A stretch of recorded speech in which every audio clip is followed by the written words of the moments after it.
Okay, afternoon everyone. Thank you so much for sticking around for me. So my name's Katie. I am one of the co-founders of State Zero Labs. We're currently based in London. So my talk today, I'm going to give you a pretty breezy run-through of how we look at blockchain technology from an investor standpoint. So we're also an investor as well as an accelerator. And to just keep banging the drum that we keep talking about with regards to the differentiation between the different applications of the technology. So I'm going to start off with a bit of blockchain bullshit, a bit of myth busting that we hear a lot of.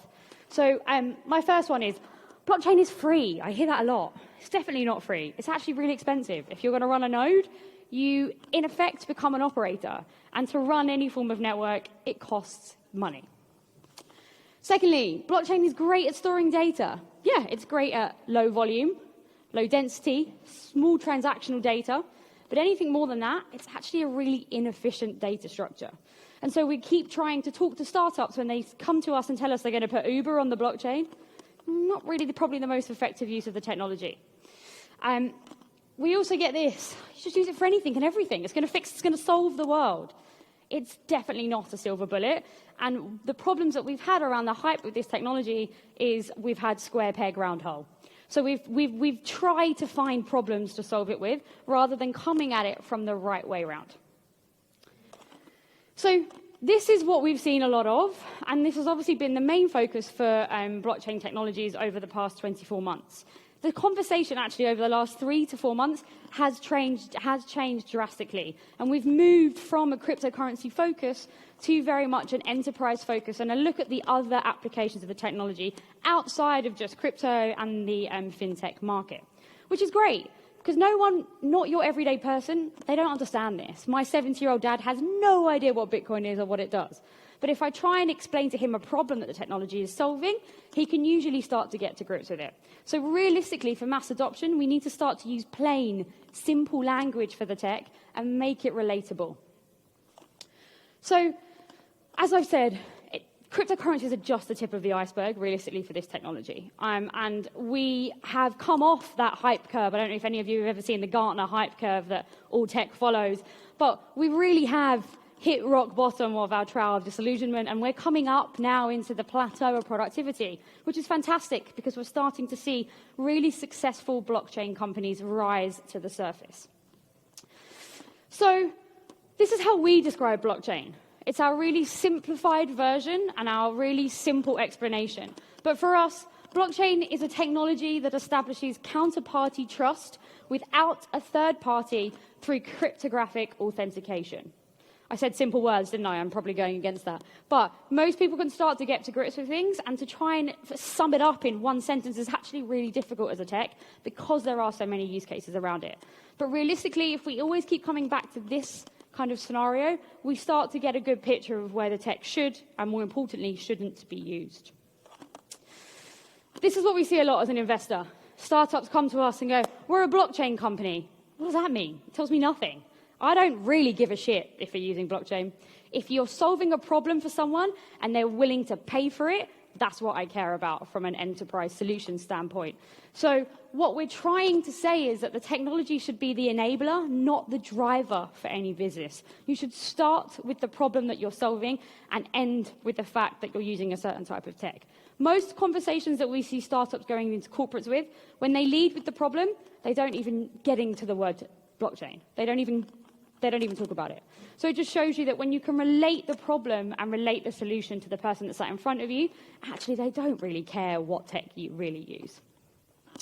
So we keep saying we need to start flipping the conversation more and more. And what's great is conferences like this are doing that now. People are talking about enterprise solutions, are looking at the problems that blockchain technology properties lend itself to solving. It's not going to save the world. It's not a silver bullet. But if it's used in the right way, by the right people, it can do some really, really cool things. And really amazing things, actually, that have the potential to really make a real-world impact on today's societies. It's Taco Bell engineering, right? It's the same ingredients in a different order. Computer networking has been around since 1969. Computers have been able to speak to each other for many, many years. It's not new. Cryptographic hashing has been around since the 70s. The first case of cryptographic hashing was around in the 70s. And then asymmetric signing schemes has been around, I think RSA was probably the first one, bit up for discussion, but around 1984. So none of this tech is new. It's already been used, it's already out there. We've just packaged it up in a slightly different way. Now, when we speak, we do work with a lot of corporates with regards to innovation, whatever that word means nowadays. But what we ultimately start with is none of this tech is new. You don't have to fear it. It's already been used. It's already been proven. We've just packaged it up in a slightly different way. So I want to show you some use cases, actually, of some really cool applications of the tech that is being used currently. So we've all seen the Maersk IBM case. Great. Didn't really have the success that we were ultimately all hoping it was going to do. But there is one small company that is a team of 7 people who has taken the Eastern European freight forwarding industry by storm. And they have, because they focus on one small thing, they started with digitalizing the bill of lading and passing that through a blockchain. That meant that it was a really, really small thing that they could nail and get right before trying to solve all the issues of the shipping industry. Common problem with startups in this space, especially in shipping, supply chain, they try to solve everyone's problems straight away, and they can't do it. When they're a team of 3 or 4 people, you're not going to solve all of the issues of shipping all of the drugs across the globe. So we always say to them, start small, nail that, and then grow. And that's what these guys did. So ETU have developed a digital solution for freight forwarding companies, and I suggest if any of you are interested in this space to check them out. They have 7 now freight forwarders and 6 large ports, actually, across Eastern Europe who are now using their technologies. The great thing about putting it into ports is whenever anyone comes to that port, they have to use the tech. So they've managed to get great kind of market infiltration by focusing very much on those that are enforcing the kind of technologies that are used. Another use case, data management system for the construction sector's digital future.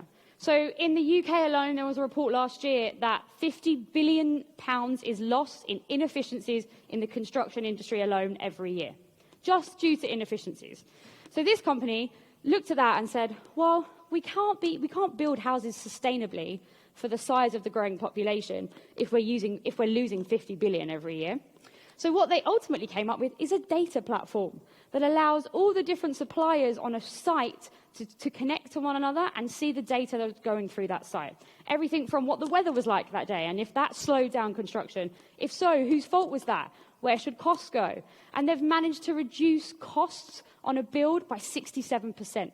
They have 2 or 3 large companies now using them and are really trying to take this industry by storm. This is actually a really great use case of an antiquated industry like construction that really wasn't even digitalized fully, has kind of hop-skipped over digitalization and has gone straight to something like blockchain because they've realized they were left behind and they now need to catch up pretty darn quick. So these guys are really making waves in that space.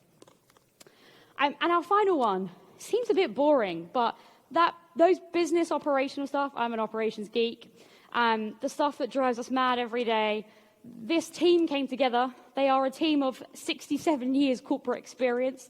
They've been working for huge investment banks as a COO, and they realized that, okay, we can make this process easier. We can provide a platform, a data management platform and a document management platform that gives people information. We've all been, if any of you have ever set up your own business, I didn't know how much I didn't know until I started this business 18 months ago. And this tool gives you recommendations for things that you should know when you're setting up your own business, but also even as a bigger business, the things that you should know. Deputy, what ones to watch massively. They've just raised a significant amount of money. They're getting more and more traction in market. And it just shows you that none of these companies lead with blockchain. They lead with the problems that they're solving and then the solutions that they've built around that. And that's ultimately where we want the conversation to move towards. Because when technology starts to work, it fades into the background. No one really cares then. And then you won't need, no offense, blockchain conferences, because it will just be part of the tech stack that we're all used to. My favorite example of this was someone said to me a few years ago, you know that little like bunny face that kids put on their faces on Snapchat? That's AR. kids have no idea that they're using augmented reality, because when it works and someone likes it, it just fades into the background. And that's where we want to really get with blockchain, so that we start to find true solutions that are using the tech in the right way. I'm going to leave you with the 5 things that we ask every startup when they come to us to pitch for investment. Now, these may not be right for bigger businesses, but for us, if we can usually put a tick box against these, or maybe even a cross against the last one, it usually shows us a pretty good use case for the technology. So we start with, are there multiple writers of the data directly? Do multiple people need to be putting data into the same space at the same time? You can't always use an online trusted third party. There are multiple reasons for this. Could be political, could be social. Whatever it is, you need multiple parties to collaborate, but there is a lack of trust there. Holding writers accountable to what they do, ultimately. So if there is a level of accountability that's needed in a solution, then that's usually a pretty good indication for the need of the technology. It's important for multiple parties to verify the action. And again, there are multiple use cases where this is the case, but that's a very, very strong indication for us that they're using the technology in the right way. And finally, I know we've all heard it, but could you just use a database? Because if you could, you probably should. And we keep going back to that point. Very much simplifies the technology. I am very much aware of that. But we do go back to, we want all of the startups that come to us to have tried and tested every tech before they get to blockchain. Blockchain should not be the go-to. It should be the final solution, because there is nothing else to go to. That's when the technology is then used in the right way for the right use cases. So finally, I'm just going to leave you with my final little takeaway. I'm sure you can all remember who this company was. Anyone remember? Any guesses? Long Island iced tea. Yeah, this shows you the ridiculousness of the hype that happened in the last kind of 24 months around the technology. That if a drinks company can stick blockchain on the end of their name and their stocks rise 300%, it's probably something that we need to be aware of with regards to hype. Thank you. I appreciate I've given you a whiz through of our take on the technology. Thank you so much for listening. I'm here for the rest of the afternoon. If any of you want to have a chat, please do come grab me. And please keep banging that problem-led drum for us, so that we bring the technology to the place that it really needs to be. Thanks all.